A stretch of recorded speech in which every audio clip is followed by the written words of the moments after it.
RRB, l'invité du matin. Bonjour Elisabeth Noir. Bonjour Nicolas. Ce matin, vous recevez le maire de Nouméa. Sonia Lagarde, le maire de Nouméa, bonjour. Bonjour. Merci d'avoir accepté notre invitation. Alors, le confinement strict a été décidé quelques jours seulement après le premier tour des élections municipales. Vous avez été élu dès le premier tour, largement, mais vous n'êtes pas encore installé. Est-ce que ça a eu des conséquences? Comment la ville a-t-elle géré cette crise sanitaire? Non, il n'y a pas eu véritablement de conséquences parce que quand on est à la tête d'une collectivité importante comme la ville de Nouméa, on était déjà organisé dans le sens où on avait un plan de gestion de crise. On en a un aussi à la veille ou en tout cas pour un cyclone, donc on est organisé et donc on a eu pas moins de 200 agents en présentiel pendant toute la crise. La police municipale, le CCAS, l'état civil, enfin des choses qui sont importantes dans la vie de tous les jours étaient en marche et le personnel était là.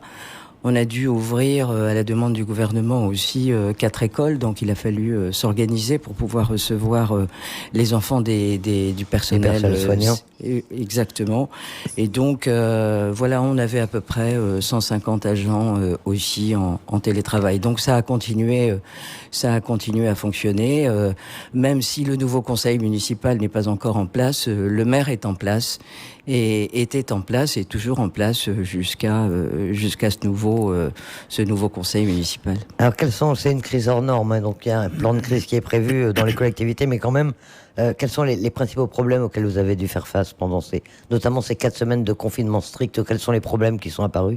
Alors, je crois que le plus gros problème a été de faire comprendre aux gens qui avaient des décès, et on sait très bien que ce sont des moments extrêmement pénibles pour tout le monde.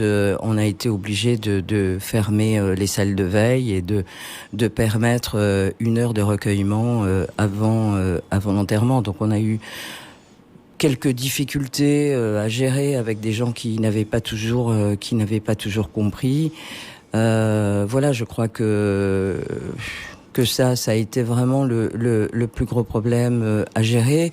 On avait à gérer aussi des situations compliquées avec les personnes âgées, mais là le CCAS était sur pied. Il a fallu distribuer les bons alimentaires. On en a distribué pas moins de 1600 pendant cette crise, et puis d'avoir une approche au-delà de la normale auprès de personnes qui étaient isolées, en particulier les personnes âgées. Et puis les mariages qui se sont annulés. Ça paraît presque anecdotique en disant ça aujourd'hui, mais les choses reprennent leur cours. Ils ont été reportés, ils vont pouvoir être célébrés dans les prochaines semaines. Globalement, quel est votre sentiment sur la manière dont a été gérée cette crise sanitaire en Nouvelle-Calédonie, conjointement d'ailleurs avec le représentant de l'État, avec le gouvernement collégial, hein? Oui, mais je crois que tout ça a été bien géré.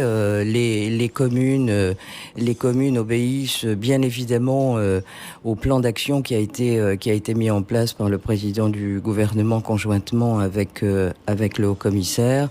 Vous savez, on entend des gens ici ou là qui vous disent on aurait dû faire ci, on aurait dû faire ça. C'est une crise qui est extrêmement difficile à gérer. C'est à la fois une crise sanitaire et une crise économique.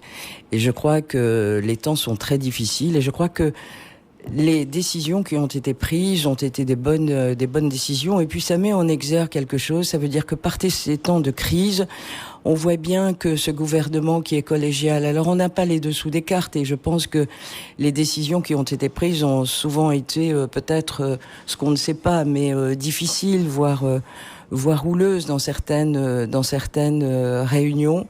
Mais en tout cas, facialement, ça nous montre que, ensemble, on arrive dans ces situations de crise à prendre des décisions qui relèvent d'une solidarité, qu'elle soit gouvernementale, et puis ce travail qui a été fait avec le haut-commissaire qui a été extrêmement présent. Je crois qu'on doit saluer cet état de choses, parce que dans notre pays, on est plutôt habitué à voir les divisions politiques qui surgissent ici ou là, parce que c'est quand même un peu notre spécificité. Et là, il n'y en a pas trop, vous là, il n'y en a assumez pas, et le travail avec l'État montre que, bah oui, l'État est là, et qu'on peut compter sur l'État, et en tout cas, on a pu compter sur ce haut-commissaire. Et je crois que cette crise, globalement, elle a été relativement bien gérée, mais rien n'est simple. Donc, il faut pas critiquer. On aura toujours le temps de faire le bilan après, mais je crois que le bilan pendant cette crise, il est assez malvenu. Les maires ont été associés aux décisions, ou vous avez, comme vous dites, on obéit à ce qui a été décidé, ou est-ce qu'on vous a consulté, vous avez pu participer aux prises de décision? Oui, mais quand je dis on s'acquitte quelque part des décisions qui ont été prises, et c'est normal. Il y a des chefs dans ces cas-là. Et on prend les décisions et elles s'imposent aux collectivités. Donc moi je n'ai rien à dire là-dessus. On a été associé, le maire que je suis a été associé dès le départ dans ces réunions, et puis très vite on a fait abstraction du maire de Nouméa. Moi je n'en veux absolument à personne, mais il fallait qu'on ait des gestes barrières. On a bien vu ce qui s'était passé avec un membre de la province sud qui a été atteint du virus, et je crois qu'il fallait gérer au mieux. Et je crois que la décision qui a été prise au bout de quelques jours, d'espacer les gens au maximum dans les salles de réunion, a été, et moi je l'ai très bien compris, était nécessaire. Voilà. Donc et puis on a été tenu au courant vraiment. Au jour le jour, dès qu'il y avait quelque chose, par le membre du gouvernement, Monsieur Le Courrieux, qui était en relation, puisque dans les compétences qui sont les siennes au gouvernement, ses relations avec les communes, on a été tenu informé, on a pu aussi s'exprimer et émettre à la fois des propositions, et voilà, donc ça s'est globalement bien passé. Alors on est maintenant en confinement adapté. Il y a un allègement du dispositif depuis lundi. Qu'est-ce que ça change pour la ville? Il y a notamment la réouverture d'une partie des écoles. Est-ce que ça vous demande d'adapter, là encore, le dispositif? Non, on n'a pas besoin de s'adapter, parce que finalement on est revenu dans une séquence qui est tout à fait normale, avec le personnel des écoles, même si cette rentrée elle est fractionnée, avec un personnel des écoles qui est présent malgré cette fraction. Et donc voilà, il n'y a pas de sujet majeur, ça s'est plutôt bien passé. Tout le personnel municipal est à nouveau sur le terrain. Et à nouveau 550 agents présents dans les 52 écoles de la ville, donc on n'a pas de souci particulier. Est-ce que vous pensez qu'il faut lever complètement le confinement à partir du 4 mai, ou est-ce que c'est trop tôt? Est-ce que là aussi vous soumettrez, entre guillemets, à la décision qui sera prise par les autorités? Non, parce que vous savez, je disais tout à l'heure, tout le monde peut avoir un avis sur tout. Mais gérer une crise comme celle-là, et surtout, je crois que l'aspect du déconfinement, et on le voit bien en France métropolitaine aujourd'hui, est extrêmement, sans doute, la chose la plus difficile à faire. Comment on peut faire pour essayer d'imposer à tout le monde les gestes barrières? Comment on fait pour essayer de faire en sorte de remettre les enfants à l'école, parce que il faut bien éduquer les enfants, et comment on fait aussi pour essayer de lier dans la meilleure façon possible à la fois le sanitaire et l'économie. Et donc, je sais que cette décision, elle est difficile, mais à un moment donné, il faut bien trancher et il faut bien prendre ses responsabilités.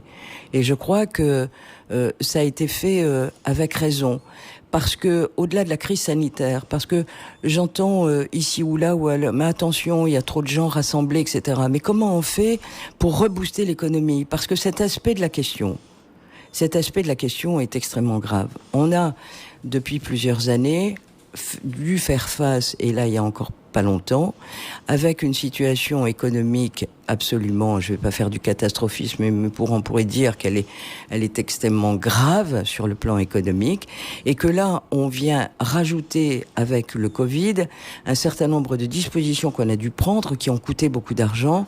C'est le confinement dans les hôtels, etc. Et donc on va faire l'addition. Il y en a pour plusieurs milliards. Et donc ces milliards viennent se rajouter déjà à une crise qu'on avait déjà, et Nouvelle-Calédonie qui est exsangue. Donc à un moment donné, on doit se poser poser intelligemment la question. Comment fait-on pour remettre sur les rails le monde économique, faire en sorte que les entreprises continuent à travailler de façon à ne pas licencier leur personnel, parce que ça, ce serait encore plus grave. Comment fait-on pour essayer de rebooster les gens à faire en sorte que l'économie fonctionne à nouveau, essayer de vivre assez normalement, mais tout en gardant ces gestes barrières. Et comment fait-on pour remettre les enfants à l'école? On peut pas rester dans une situation où tout est bloqué pendant des mois et des mois. Ça ne serait pas raisonnable. Donc, c'est ça qui est compliqué. Vous parlez de cette crise économique, effectivement, aggravée encore par la situation sanitaire. Quelles sont les conséquences économiques ou financières pour la ville de Nouméa? Il va y en avoir aussi? Alors, pas seulement pour la ville de Nouméa, mais je devrais dire pour l'ensemble des communes. Mais si je parle de la ville de Nouméa, ce mois de non-travail, de confinement, nous amène aujourd'hui à faire le bilan, qui n'est pas encore tout à fait terminé, mais je peux déjà vous dire que c'est quelques centaines de millions de pertes pour la commune de Nouméa. Donc, quand l'économie ne va pas, alors vous avez les droits d'enregistrement qui ne sont pas au rendez-vous. Vous avez, par exemple, l'argent qui nous vient aussi des casinos, parce que les casinos ne fonctionnent pas. Vous avez le stationnement, parce que les policiers n'ont pas mis de PV. Alors, c'est agréable pour tout le monde. Enfin, il n'y avait aucune voiture en ville, mais il faut que les choses reviennent à la normale. Et donc, si on fait le compte aujourd'hui, c'est plusieurs centaines de millions. Nous ne retrouverons jamais cet argent. Et enfin, d'autre part, puisque l'économie va mal, alors il y a moins de rentrées fiscales et qu'il y a des dotations qui sont obligatoires de la part de la Nouvelle-Calédonie pour alimenter les communes et faire en sorte qu'elles investissent. Eh bien, moi, j'ai quelques inquiétudes là-dessus. Alors, on le disait, en commençant cet entretien, votre nouveau conseil municipal n'a pas pu être installé. Est-ce que ça réduit votre marge de manœuvre? Est-ce que ça vous empêche de lancer un certain nombre d'opérations qui étaient prévues? Ou est-ce que vous avez pu quand même continuer à gérer la municipalité? Non, le maire l'était toujours en fonction. Effectivement, c'est le conseil municipal version ancienne qui s'est réuni il y a 2 jours. Nous, on a continué à travailler. On s'est cassé la tête un petit peu en interne pour voir, parce que face à cette crise économique et aux dotations, on sait très bien qu'elles n'arrivent pas comme elles devraient arriver. Donc nous, on a une gestion extrêmement prudentielle et que on sera obligé par la force des choses d'enlever un certain nombre de travaux qui nous semblait nécessaire et que nous avions inscrit dans le budget. Donc on est en train de faire quelques coupes sombres parce que on va passer quelques années difficiles. Donc moi j'ai réuni ce conseil municipal. Donc tout ça pour vous dire ce que je venais de dire il y a 2 minutes, c'est qu'on est vraiment sur une gestion prioritaire de nos actions. Elles avaient été budgétées, donc voilà. Et puis quelques autres qu'on sera obligé de reporter sur l'année prochaine. Donc on a fait un conseil municipal, il était important. Mardi, c'était ce conseil, je crois. C'est ça. Maintenant, le calendrier, c'est quoi? Notamment l'installation officielle, puisque tout a été arrêté en raison de la crise sanitaire. Votre élection comme maire, l'installation du conseil, c'est prévu? Oui, mais comme je ne suis pas Madame Irma, je ne lis pas dans le mar de café, donc on est suspendu effectivement à la fois pour les maires qui n'ont pas gagné dès le premier tour et où un deuxième tour va devoir s'organiser, soit un tour complet. En ce qui concerne les maires qui ont été élus au premier tour, il va bien falloir qu'on finisse par installer un conseil de façon à permettre, ça trépigne un petit peu et je peux le comprendre de la part de ceux qui ont été élus et qui n'ont rien encore vu venir. Mais c'est l'État qui doit fixer la date? Oui, et puis il y a le conseil scientifique, si j'ai bien compris, par rapport à la commission permanente qui s'est tenue mardi au Congrès et qui devait se prononcer sur une ordonnance pour l'État. Donc je crois que rien ne se fera de toute façon avant le déconfinement total, si tant est qu'il se fasse le 4 mai. Donc je pense que les choses vont commencer à bouger un petit peu après. Moi, je pense que ça paraît raisonnable de l'envisager dans les 15 derniers jours du mois de mai.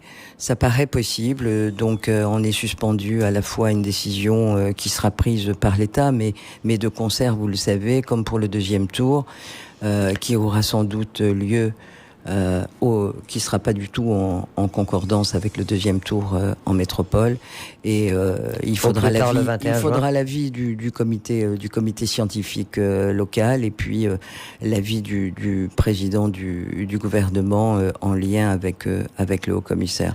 Ça devrait pouvoir se jouer. Ça vous paraît raisonnable, oui, d'organiser ce second tour, même si vous n'êtes pas concerné, ce second tour au mois de juin, ça vous paraît normal, raisonnable en Nouvelle-Calédonie? Non, mais je crois que plus on attend, et plus on doit se poser la question de faire un deuxième tour qui irait au-delà du 21 juin, et qui me paraît bien trop éloigné du premier tour. Et donc, voilà, je ne sais pas, mais en tout cas, la Nouvelle-Calédonie, elle a une position quelque peu différente, puisque autant le Sénat que l'Assemblée nationale ont accepté que le deuxième tour soit différent pour ces deux pays d'outre-mer, eh bien, ce soit différent de ceux de la métropole. Ces deux territoires, je devrais dire, ce serait mieux. Et donc, voilà, je ne sais pas, on attend. Mais en tout cas, les choses fonctionnent. C'est beaucoup plus compliqué pour les gens qui ont été élus, les futurs conseillers municipaux qui n'ont toujours pas le droit d'être là, et un maire qui continue à fonctionner, mais qui n'a pas été véritablement élu en fonction des urnes du 15 mars dernier. Celui-là, il va pas véritablement changer concernant la commune de Nouméa, si c'est ça que vous voulez savoir. Et donc, voilà, mais je me mets à la place... J'ai pas d'interrogation sur ce point. Je me mets à la place des conseillers qui trépignent, et c'est normal. Sonia Lagarde, le maire de Nouméa, merci d'accepter cette invitation. Merci à vous.